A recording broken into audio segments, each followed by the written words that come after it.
Hello guys, good evening, good afternoon, good morning sa inyong lahat dyan. Ngayon ay pagigising ko lang dahil ako ay nagtatrabaho ng gabi. So ito yung lulutuin ko guys, chicken wings. Okay.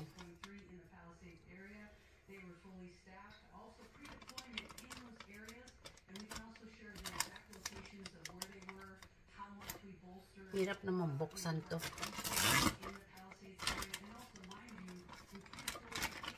pound daw ito. Ang dami Kaso na-defrost ko na lahat. Ayan. Timplahan ko pero hindi ko lulutuin lahat guys.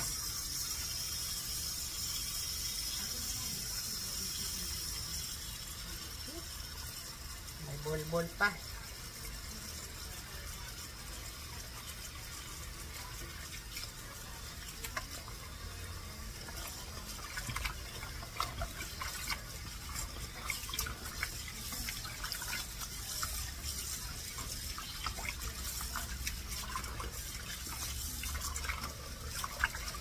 Ako'y maglulutuin ko to guys, pero hindi ko lalagyan ng harina. Naked ba? Naked na fried chicken wings. At may mga bulbul pa ito. Still got hair. Some of it.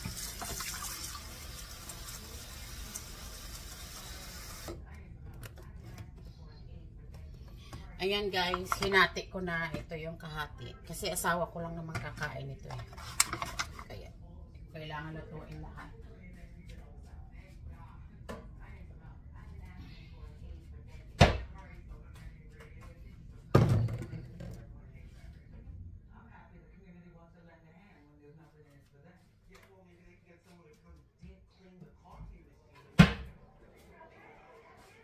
So guys, bago ko siya titimplahan, ipababad ko muna siya sa suka para matanggal yung langsa niya. Tsaka tulong din sa pagpiprito na hindi magtatalsik yung masyadong tatalsik.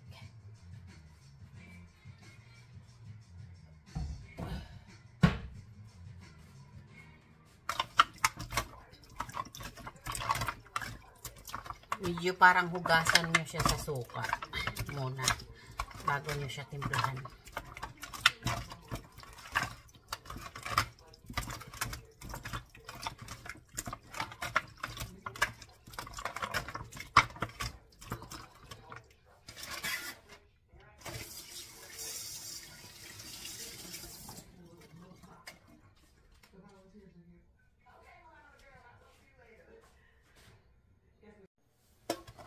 Yan guys, i-drain ko na itong suka.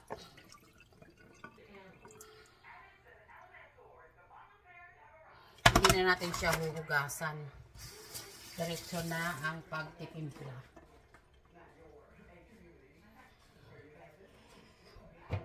Ngayon, lagyan ko siya ng onion powder.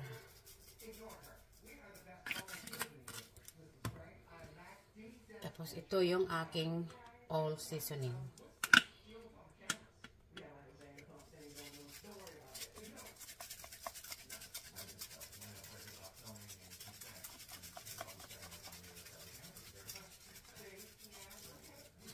Yan. Tapos lalagyan ko rin siya ng konting paprika.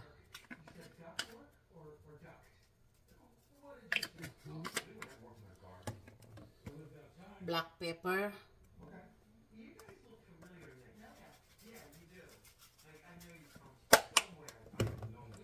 Garlic powder.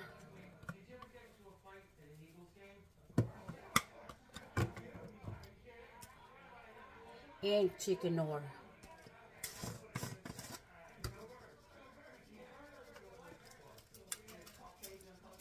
Yan.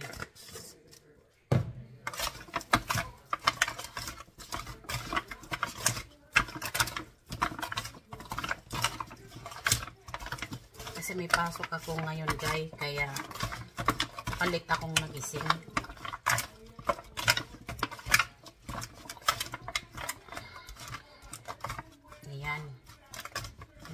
na siya lahat ng seasoning. Babad muna ng mga 15 minutes bago natin siya iluto.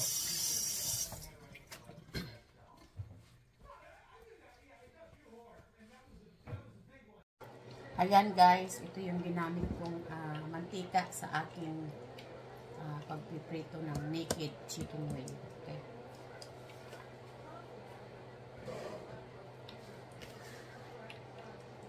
Ayan, ready na siya. Ilalagay na natin. Naked guys, naked, walang flour.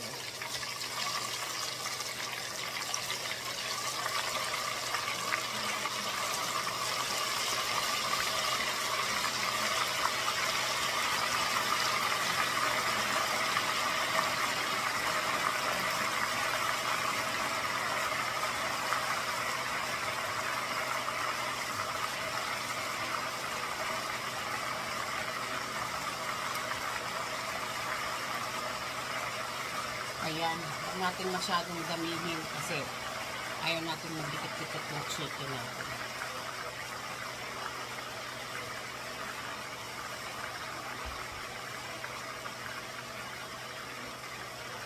Tsaka maganda yung chicken na mayroong room pag piniprito mo siya. Ayan. At saka marami kailangan kalubog siya sa mantika.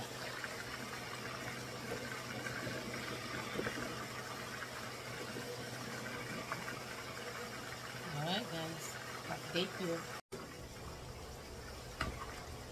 Yan guys, nahalo ko lang siya para hindi siya dumikit sa ilalim at para maganda yung kanyang resulta, whatever. Hindi ko na ma-pronounce yung words na yan.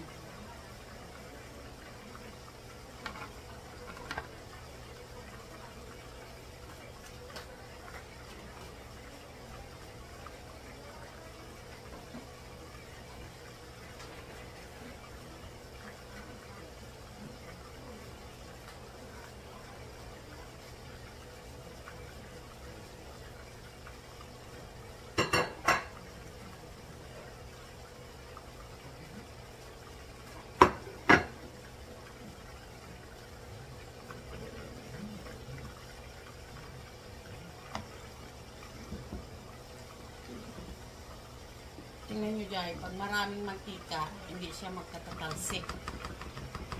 Kasi wala nga siyang flour, diba? Ayan guys, lumulutang na yung chicken. Ayan, talagang hindi siya tumatalsik kasi marami tayong mantika. Saka guys, ito yung mantika, mahal lang ng konti, pero ito talaga ang pangprito ng mga turkey, saka chicken, para hindi masunog yung inyong niluluto na chicken o kaya turkey. Lumulutang na siya, that means malapit na siyang maluto. Pero habang boil pa siya ng bubbles, that means kunti pang pagluluto, no? Kunti pang pagprito, kunting panahon pa. Ayan, as in, wala talagang talsik sa counter ko kasi marami talagang mantika. Kailangan naka-deep fry talaga siya. At saka kung nagda-diet kayo, ito yung paraan kung gusto nyo kumain ng fried chicken, ay huwag nyo nang lagyan ng harina kasi yung mantika enough na. Ayan guys. Ating hahanguin ko na siya guys kasi ayaw mo nang maging overcook. Saka mamaya huhulog ko siya ulit para magiging crispy ulit. Magiging crispy yung chicken nyo. Ayan, natanggal ko na. Kita nyo naman guys, ang ganda ng kulay niya. As in, walang harina. Pero maganda siyang pinalabasan niya. Parati ko niluluto to guys. Tsaka yung binabad mo siya ng konti at hinugasan mo ng konti sa sa suka ay nakakadagdag din ng lasa, tsaka nakakawala ng langsa. Yan, wala na. So, ihuhulog ko na yung second batch ko. Yan.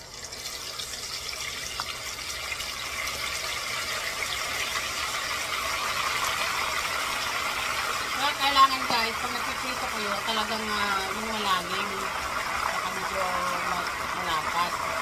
Para pag nagganyan siya, hindi ma-overflow ang inyong mantika. Ayan. Ayan. Yan yung last box ko guys, kasi asawa ko naman ang kakain. Tingnan yung resulta guys, ang ganda. Ayan.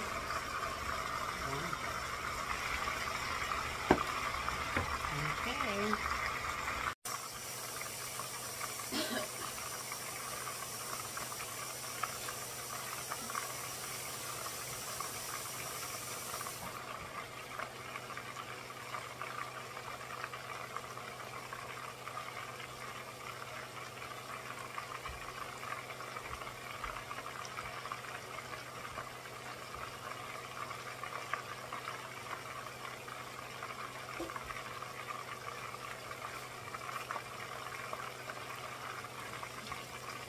Ang tawag nitong nilulutuan ko guys ay fried daddy.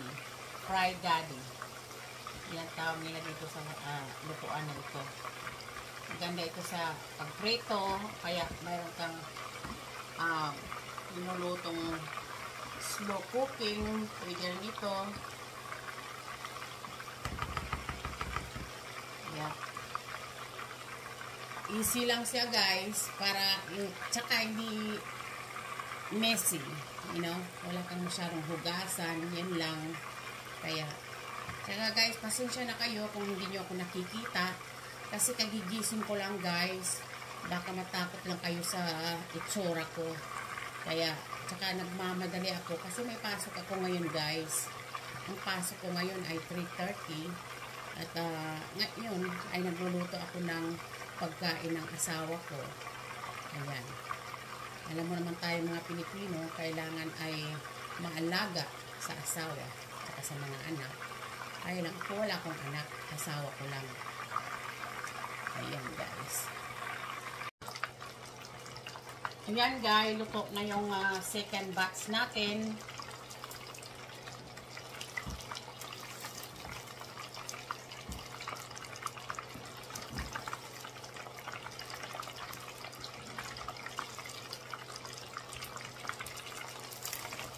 So, hahanguin ko na to guys.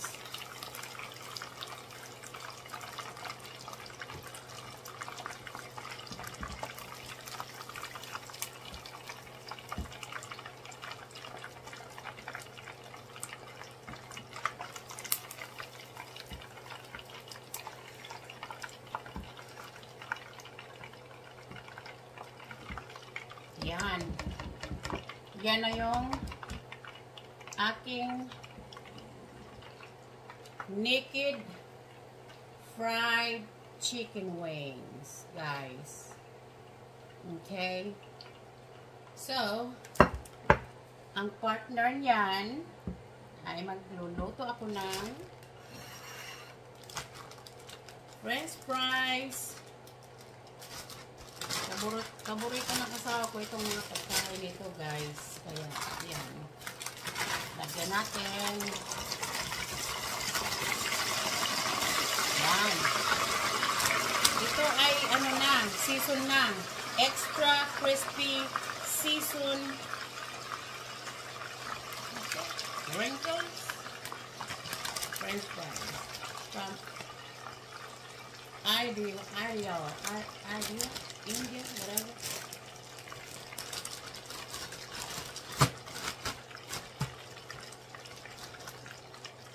Itong french fries guys, madali lang itong lutuin.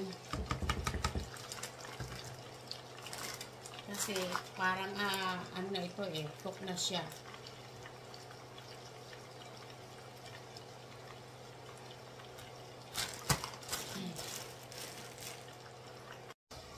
Ayan guys, pag kung gusto nyo malaman luto na yung french fries nyo, ay lulutang na siya sa taas. Ayan o.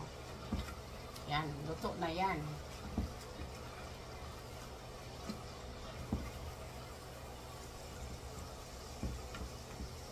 Madali lang siyang lutuin. Parang iniinit na lang ito eh. Yan.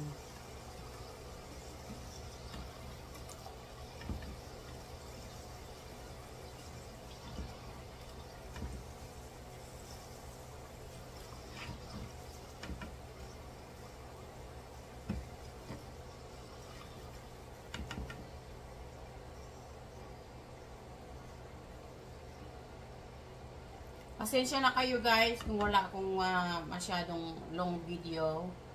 Kasi after holiday guys, talagang pag holiday talagang busy ako. Maraming work. So guys, ito ay chicken egg roll. You see that? First time kong mag-try nito, kaya i-try natin. Nabili ko ito sa Commissary.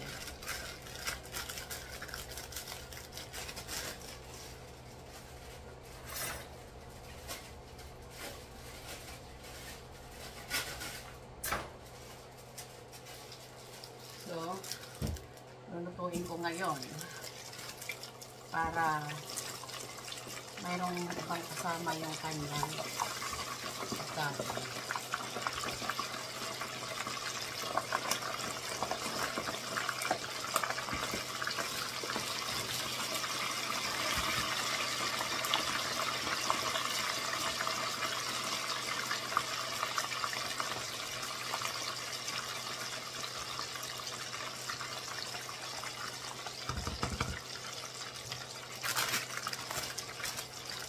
Walo yung laman guys ng carton na to.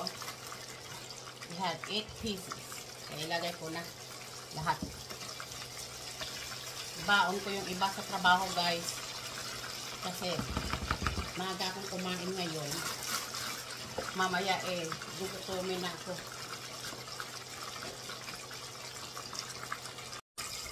Ayan guys. Luto na yung aking chicken egg roll.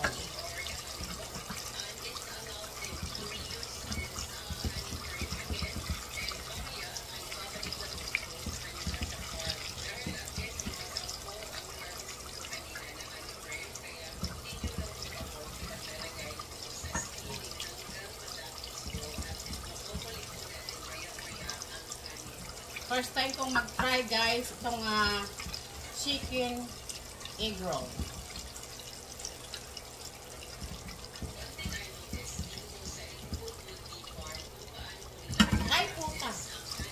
Excuse me, y'all. Hulog na. Tingnan, tumalsik pa to sa mukha ko.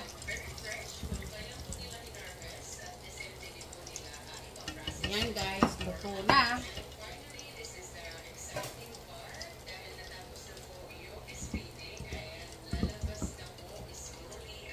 Yan guys. Chicken egg roll. Guys, tingnan nyo ang maganda dito at wala kang masyadong lilinisin, no? Yan, no? Yan. So, paghugas nito ay kailangan palamigin nyo muna yung mantika. Okay? Fry daddy. Yan guys. Plate out now. Yan ang aking lunch today. And my husband's lunch and dinner. It's so easy and fast. Naked fried chicken wings, and I have some French fries, and of course my chicken egg roll. So guys, thank you for joining me today, and I see you next video. Everyone have a blessed day. Thank you for watching, and thank you for your time, and I really appreciate you.